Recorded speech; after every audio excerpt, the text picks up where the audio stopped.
O segundo volume que Lucas escreveu, que nós chamamos Atos dos Apóstolos, um título que só recebeu bem depois, realmente deveria ser Atos do Espírito Santo. O livro de Atos começa com uma referência aos eventos indiscutíveis que comprovaram que Jesus de fato estava vivo. Porque sabemos que houve dúvidas sobre a possibilidade de alguém realmente levantar-se dos mortos. O próprio Tomé teve essa dúvida, como nós lemos no Evangelho de João. Mas com essas indiscutíveis provas, Jesus até comendo com eles, comissionando eles, escolhendo eles, dando-lhes instruções para que eles possam, de fato, sair com essa segurança que Jesus estava mandando eles. Os eventos que comprovaram que Jesus era justamente o Messias já tinham se demonstrado. Naqueles 40 dias, os discípulos podem ter lembrado dos fatos daquilo que ele fez lá na Galileia, onde Jesus já encontrou com os discípulos após a sua ressurreição. É tão interessante ao ler aquilo que Lucas escreve nessas primeiras palavras do seu livro. É tão notável a maneira que ele diz que os discípulos, ainda com ilusão, que o reino seria um reino judaico, e não um reino como nós já sabemos que era, um reino espiritual, um reino internacional, composto de pessoas que se entregariam ao Senhor Jesus como seu Rei e Senhor, e que estariam obedecendo Jesus e estariam levando essas boas novas a todas as nações do mundo. Portanto, o livro de Atos mostra-nos como isso tudo começou, como isso se expandiu. É um livro que nos interessa demais porque não temos outra fonte para saber como esses acontecimentos realmente se realizaram. A presença de Jesus com seus discípulos, indo e vindo, não ficando com eles o tempo todo, mas aparecendo. E aparecendo, como sabemos, com um corpo diferente do que ele tinha sido morto, um corpo perfeito. Que esse fato, e o fato que Jesus podia comer com eles, mostrou que era também um corpo que podia ser tocado, um corpo que podia falar, um corpo realmente visível e que se refere a um corpo tipo que nós também receberemos quando sairmos dos túmulos.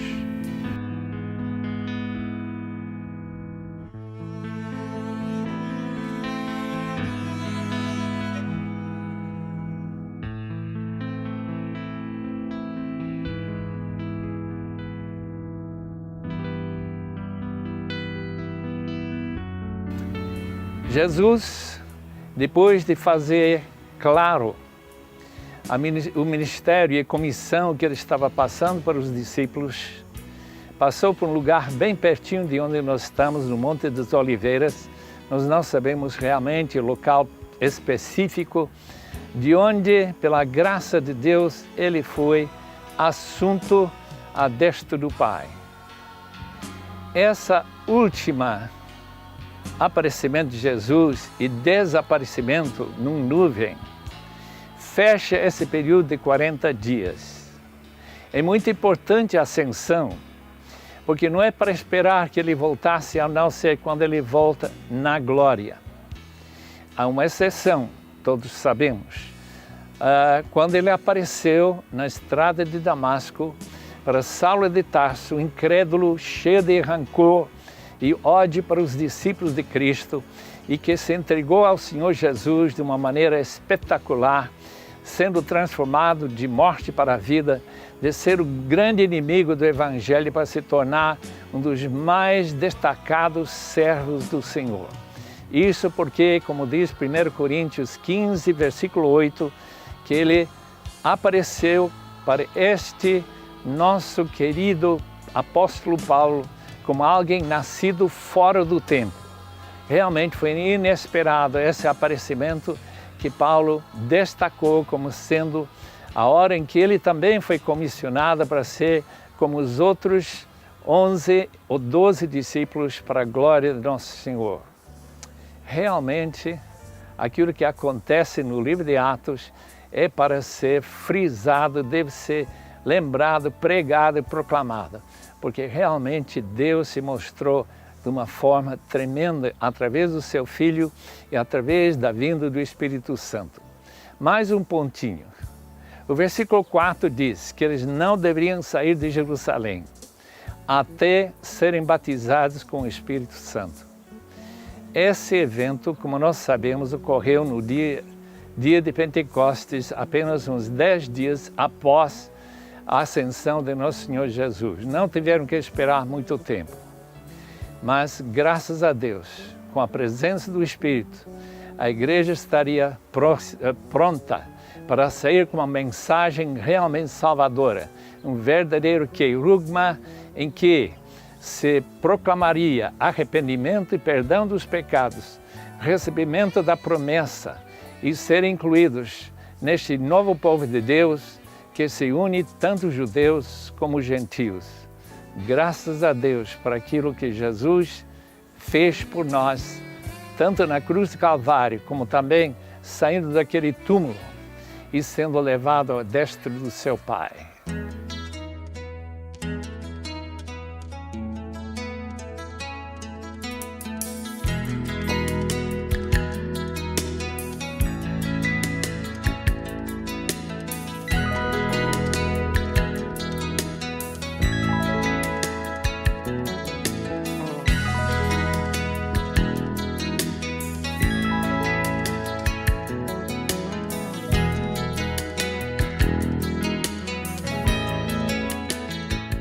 Como nós podemos observar o cenário geográfico à nossa volta da cidade de Jerusalém, associado também a tudo que Jesus fez no seu ministério na Galileia, nos dá um quadro geral daquilo que podemos chamar de vida e obra de nosso Senhor Jesus Cristo.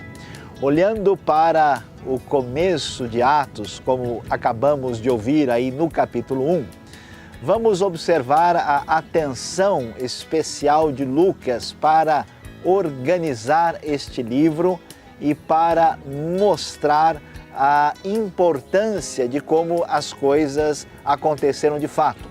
Você deve ter prestado atenção na realidade de que esse livro é um livro patrocinado por Teófilo. Teófilo, como já ouvimos, é aquele homem que despendeu recursos para financiar a escrita do livro de Atos. E a maneira como isso acontece é bastante estruturada e organizada. Começando o estudo em Atos capítulo 1, nós podemos perceber como Lucas dá atenção a dois aspectos importantes. Como foi mencionado, ele diz que as provas são indiscutíveis. Isso significa que a realidade da ressurreição de Cristo Jesus é algo que foi comprovado por testemunhas. Estamos aqui pertinho do Monte das Oliveiras, num cemitério judaico que nos mostra a realidade da morte e a sua força sobre o ser humano. O fato de Jesus ter ressuscitado era algo que não interessava nem aos judeus que não criam nele, e muito menos à comunidade romana, aos gentios que estavam aqui. Então Lucas faz questão de dizer, olha, tudo o que aconteceu foi devidamente comprovado e eu estou organizando tudo para que tu, excelentíssimo Teófilo, venha ter certeza das coisas que foram pregadas e proclamadas. Quando nós andamos um pouquinho mais para frente, o texto que merece uma atenção especial, particular, no começo do capítulo 1 é o versículo 8, porque Jesus tinha dito aí aos discípulos que eles deveriam ser testemunhas dele em Jerusalém, na Judéia, em Samaria e até os confins da terra.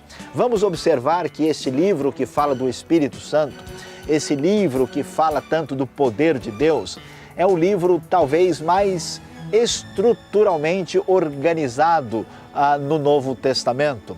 E aqui nós temos já uma espécie de enfoque geográfico que se desdobra, que aparece aqui no início, mostrando como esse evangelho seria proclamado primeiro aos judeus, depois aos samaritanos, e talvez você não se lembre tanto, mas os samaritanos eram meio judeus, meio gentios e acabavam não sendo muito bem aceitos pela comunidade judaica daquele tempo.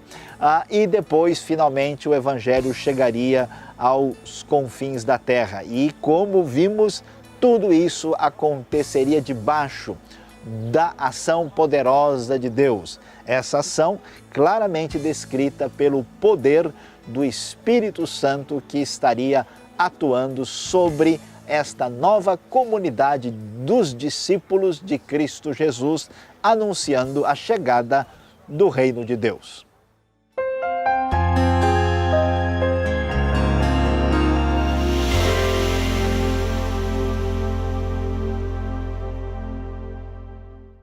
Sem dúvida alguma, a ascensão de Jesus merece uma atenção particular como uma das coisas mais importantes da história da fé cristã. Nós pudemos ouvir um pouco a respeito dos detalhes sobre o fato de que Jesus, perante os seus discípulos, subiu aos céus, não muito longe daqui. Essa questão é bastante importante quando nos lembramos do que a Bíblia quer nos falar, do que a mensagem do Novo Testamento quer nos falar a respeito da pessoa de Cristo Jesus. É verdade que, por um lado, o Novo Testamento nos apresenta um Jesus completamente identificado conosco. Sim, ele é aquele que encarnou entre nós, portanto, Jesus era plenamente humano, ele se identificou com os discípulos na sua semana de sofrimento, de paixão aqui em Jerusalém, no seu ministério pela Galileia e outras regiões. Jesus mostrou com clareza como ele era absolutamente humano, mas está muito claro que este Cristo Jesus, que é destacado no seu lado muito humano, principalmente na literatura de Lucas, também era divino. Portanto, ele tem origem em Deus, ele é aquele que desceu do céu na linguagem do Evangelho de João, é aquele que é o Deus encarnado entre nós. E por isso é bastante compreensível que não só ele vence a morte, como ele volta para Deus. Este retorno, esta ascensão para estar junto do Pai, reforça mais claramente a origem divina de Jesus, conforme nós podemos observar aqui quando lemos Atos capítulo 1.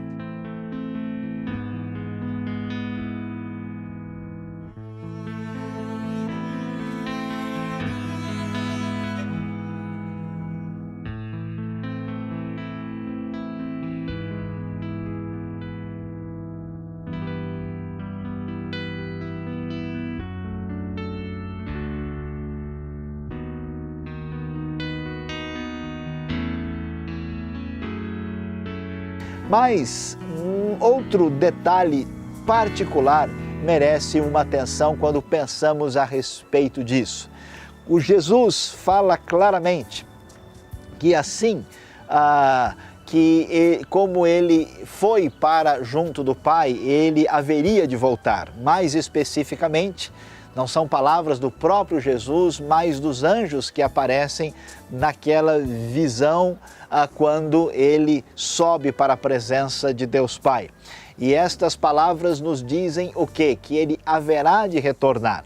Esse retorno escatológico é o retorno associado com a ressurreição. Ainda hoje, aqui em Israel, entre os judeus de todo o mundo, há esperança do reino futuro de Deus, há uma esperança messiânica. E aqui nós temos um cemitério judaico, você pode olhar à minha volta, há diversas sepulturas, e alguém que passa por aqui sem conhecer da realidade, fica perguntando por que é que essas sepulturas estão tão concentradas aqui. Uma antiga tradição afirma que quando o Mashiach ou Messias chegar e voltar, aqueles que estiverem aqui irão ressuscitar primeiro. E então o Messias entrará triunfalmente em Jerusalém para estabelecer o seu reino. Você pode contemplar, lá está a porta por onde se estabeleceu a tradição de que isso haverá de acontecer. Pois é, essa esperança que é evocada por este lugar é a esperança dos acontecimentos escatológicos finais. Estes acontecimentos envolvem, sim, o retorno de Cristo Jesus e, seguramente, a ressurreição dos mortos, sim, com o Messias Jesus que retorna quando ele haverá de voltar na ocasião da ressurreição. E assim, como vemos o reino de Deus aqui anunciado, este reino durará para sempre e ele, o Messias, sim, reinará para todo o sempre.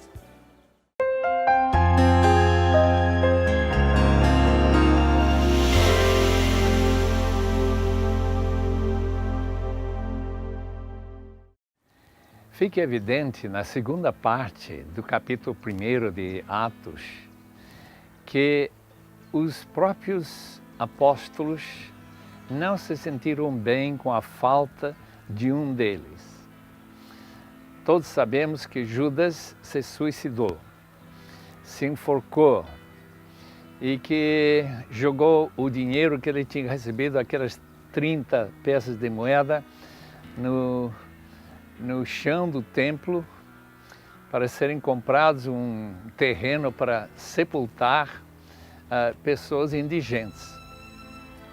Mas essa falta de o 12º apóstolo se nota particularmente quando Pedro se levanta e diz que é necessário que se escolha alguém que possa substituir a Judas. Alguém que seria, naquela tradição de 12 tribos, essa ideia de 12 discípulos, 12 apóstolos, que é tão importante na Bíblia. Agora, escolher quem e como. Como seria não ter Jesus aí para dizer seria este ou aquele. Portanto, eles trabalharam com esta ideia de que, uma vez que eles mesmos não queriam colocar seu candidato, não é nada numa escolha democrática, eles teriam que jogar sortes e deixar a sorte ser a própria indicação da parte de Deus. Não necessariamente a maneira que nós devemos escolher pastores ou líderes, e certamente não como nós devemos elevar pessoas para serem também apóstolos. A ideia é que com Matias, alguém que tivesse andado com Jesus durante os anos do seu ministério, alguém que conhecesse todos os fatos da vida de Jesus, como também da sua morte e ressurreição, que possa ser testemunha dessa ressurreição. Isso era importante, e assim o grupo seria completo. E é isso que aconteceu, e em vez de qualquer outro, a escolha de Matias. A dificuldade que nós temos, claro, e muitos têm levantado essa questão, será que Matias realmente cumpriu essa missão? Nunca mais ouvimos nada a respeito dele. E alguns sugerem que talvez o apóstolo Paulo foi a escolha que Deus fez para cumprir e completar esse número dos 12. Nós não podemos saber, não há nenhuma indicação, Lucas não indica que é tão importante que Paulo tomasse esse lugar. Mas a escolha foi feita e sabemos que o grupo já ficou completo e assim a palavra de Deus poderia continuar sendo pregada com essa autoridade apostólica.